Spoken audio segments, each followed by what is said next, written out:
Hey everybody, this is Dane with Everything Board Games. Today we're looking at Planet from Blue Orange Games, designed by Erdis Salinskis and artwork by Sabrina Merriman.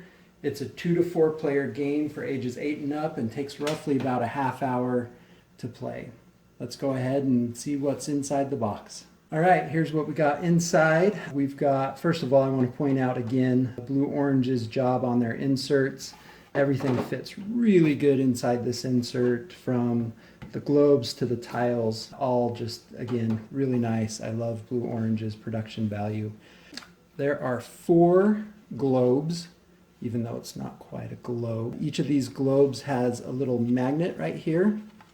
And that magnet, actually, maybe this is not magnet, maybe this is metal under there, because each of the land tiles is a magnet. And they each clip onto the globe via these magnets, and they stick pretty good. In fact, sometimes they're a little bit hard to get off because of that. So each player has a globe, and then these land tiles depict different regions. We've got a desert region, forest region, we have water, and then on some of them there are ice as well, and we'll explain what those are for. Oh, there's one more.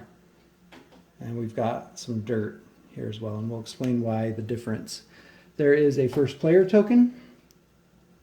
And then we've got, these are natural habitat objective cards, and we'll explain these as we get into the gameplay. There's one for each of the land type that we showed before. And then lastly, there are the animal cards, and we'll explain these a little bit further in detail, but you see there's a wide range of different animal cards that are going to get played. All right, let me take a second, get this set up, and we'll bring you back and go from there. All right, here we have a setup for a 4-player game. The first thing we're going to do is we're going to make stacks of tiles in 5, and we're going to lay those across the top, and then starting on the second stack of tiles here, we're going to do a face-up animal, and we're going to do that all the way until we reach 12 spaces. So you see there's 12 columns across. And then starting in the 6th column, we're going to add one, and then in the 10th column, we're going to add an additional one so that there are 3. Each column represents a new round in the game. So as soon as players get through the 12th round, the game will end, and that's how many spots there are on a player's globe. Each player gets a globe. Each player also gets a habitat objective card. And what this is saying here is that if I've got 13 individual spaces that have desert on it, I will score 2 points at the end of the game. And all the way to the end, if I've got 23 individual desert spaces, I will get 10 points. And everybody has their own. Nobody knows what each other has. The animal cards were all shuffled and dealt. All the remainder were put back in the box, along with the 1 additional habitat card. We are going to go through the first 2 rounds without competing for any of the animal cards, and it will be in the 3rd round right here that we actually start competing for the animal cards. And we'll play through a couple rounds to show you how we work up to that, and then we'll play a couple rounds where we show you the competing for the different animal cards. So what a player does on their turn, this player has the first player token, so they'll go first. And what they're going to do on their turn is simply take the stack of tiles, and they put them out and they look at them. And they decide which tile they want. Now, as I mentioned before, each tile has different habitats. Forest, dirt, and water in this case. And each of these tiles are made up of 5 spaces for the land areas to be in. So what the player will do is they will decide which one they want to take, the first player. And let's say that this guy's going to be pretty hard because he requires 5 separate Arctic areas in order to claim him. So he's not going to get claimed. So the first player might be eyeballing, okay, I want some desert, but it can't be next to water. Let's take a closer look at these animal cards here. So you can see this coyote wants to be in a desert, but not next to water. As you can see, the only tile out that has desert is this one, and it's right next to water.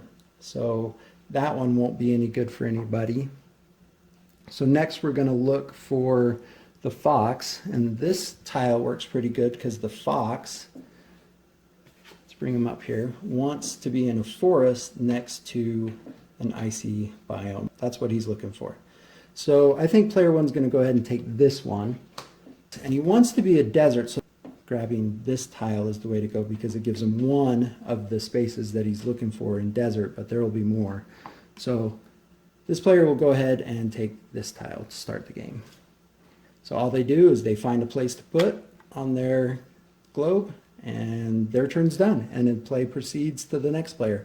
We're going to fast forward now and get to the first competition, probably for the coyote, before we jump back in.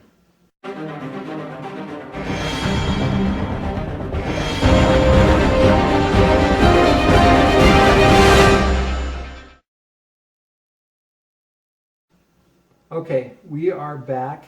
We are at our first scoring. It will happen at the very end of this round. So this player was the last one to go first, so the first player token will pass to this player, who then flips over the tiles and makes his or her choice. Again, this is the one that's going to score, and it's looking for somebody who has 5 separate Arctic areas, which nobody will be able to have right now. So he's going to be looking forward to this one that says large desert not next to water, but he doesn't have very large and he knows other people do.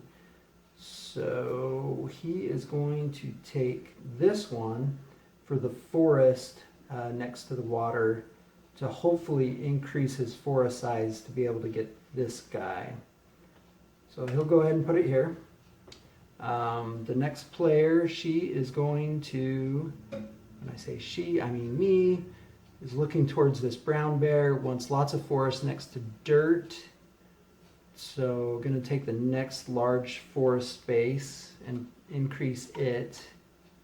Hopefully they'll grab another forest to fit right there. This player's next. They've gone with a lot of snow. Trying to get possibly this, but they're next to water. Go ahead and throw her in like this. And then lastly, this player will go, they're also trying to get that forest next to dirt, and they'll go like that. Now, the last tile that's left over gets, I guess these don't get flipped up, but they get put into the 11th column to be used when players get there. So we're now ready to score this. All right, so we're ready to score this polar bear. This polar bear, the scoring on it is saying that the player with the most, and I got this wrong before, but the player with the most Arctic regions is going to claim this card. So we're going to look on each player's individual globe, and we can see here the snowy areas that are touching one another. So this player has 1 region, 2 regions. Now each individual piece counts towards those habitat goals and for the largest region, which we'll talk about when scoring another card. But for right now, the first player of the game has 2 regions of ice. Second player has none. Third player has 1 region.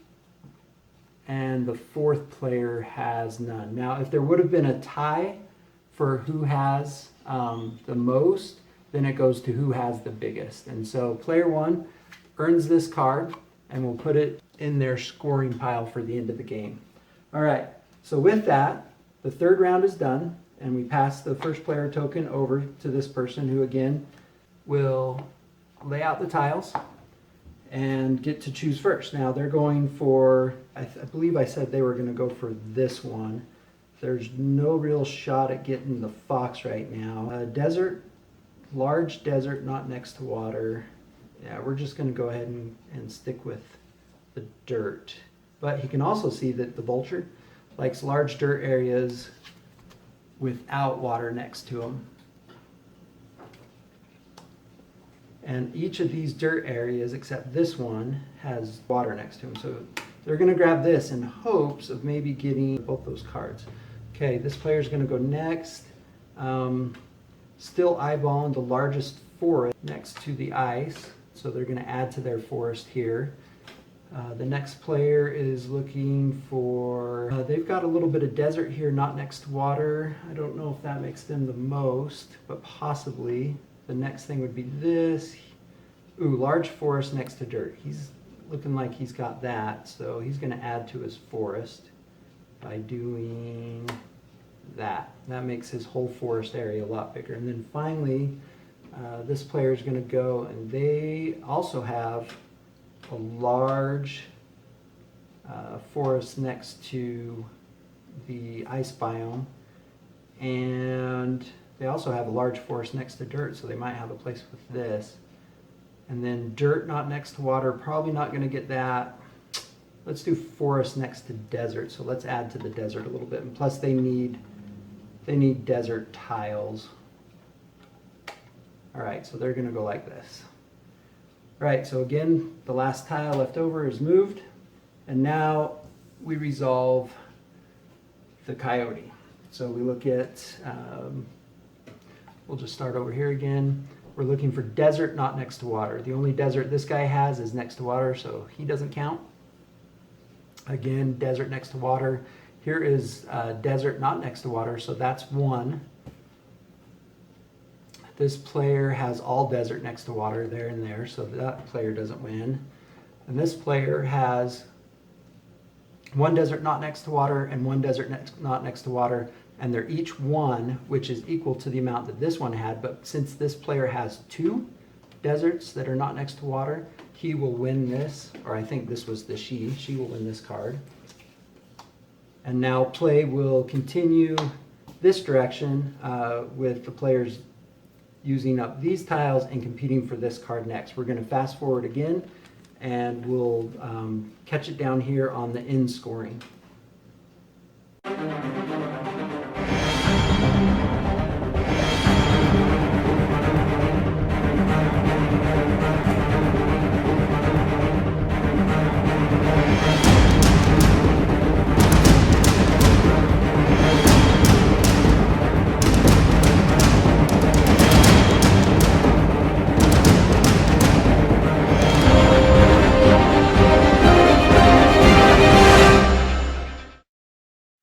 So we just finished the 12th round of the game, and now we need to go into final scoring. The way that we do final scoring is each player is going to flip over their habitat goal card, and then they're going to flip over each of the cards that they have collected over the game.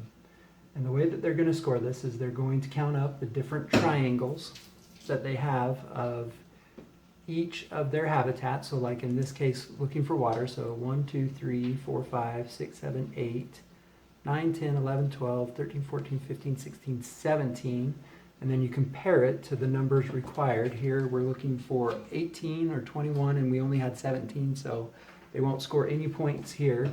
And then they will score 2 points for each animal that does not match their habitat, and then 1 point for each animal that does. So here he doesn't have any animals that match his habitat. This player was looking for snow. So it looks like they've got 2, 4, 6, 8, 9, 10 points. And then of course they would count their snow. 1, 2, 3, 4, 5, 6, 7, 8, 9, 10, 11, 12, 13, 14, and they were looking, oh, they get an additional 4 points for that. And that's how scoring works. The player with the highest score wins the game. We'll come back for my thoughts in just a second. All right, that is Planet from Blue Orange Games. This is another great lightweight family game from Blue Orange Games that offers really good strategical choices throughout the game, but is not too hard for younger players to get into. The component quality is out of this world. The tiles, the magnetic tiles, along with the globes, it works really well. Being able to create your planets, the choices that you get to make throughout the game, whether or not you're going to go for an animal early in the game or if you're going to try to score some later in the game, deciding whether or not you want to go for your habitat bonus cards or if you want to just focus on getting as many animals as you can. All great choices. There is good player interaction as players are taking tiles that other players want, and then also getting animals that other players want.